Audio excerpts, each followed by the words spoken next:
اور ان کی تمام شاخیں اور برانچز جتنی بھی دنیا میں اس وقت تک تھیں وہ سب اس سلسلہ اشرفیہ سے جڑی ہوئی ہیں اور بندھی ہوئی ہیں.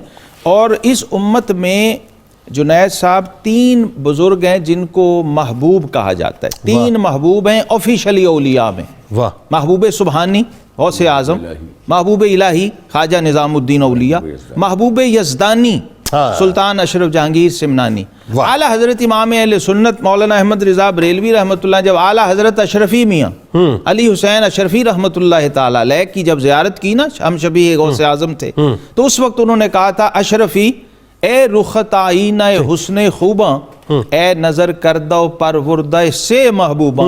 یعنی ان تینوں محبوبوں کا فیض اس ایک ہی بارگاہ میں جمع. شکریہ جی، جزاک اللہ، بہت بہت شکریہ.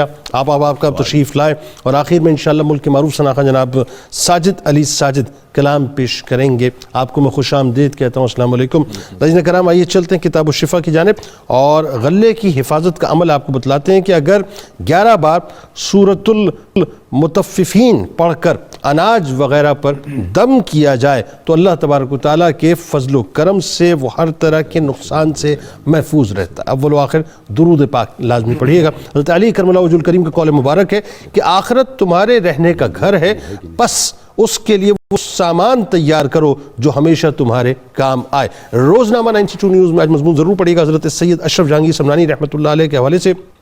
آج ناظرین جو پروگرام آپ نے دیکھا ٹویٹر پہ ہمیں ضرور فالو کیجیے گا، فیس بک پیج کو لائک کیجیے گا، یوٹیوب چینل کو سبسکرائب کر کے بیل آئیکن کو ضرور کلک کر لیجیے گا. آپ وہاں موجود ہیں یا موجود ہیں، مل کے نعرہ لگائیں گے. اس دعا، اس امید، اس یقین کے ساتھ اجازت دیجیے. لا یؤمن احدکم حتی اکون احب الیہ من والدہ وولدہ والناس اجمعین. اللہ تعالیٰ آپ کا، ہمارا، ہم سب کا، پاکستان کا اور امت مسلمہ کا حامی و ناصر ہو. آمین. آئیے مل کے نعرہ لگاتے ہیں. پاکستان کا مطلب کیا؟ لا الہ الا اللہ محمد رسول اللہ صلی اللہ علیہ وآلہ وسلم.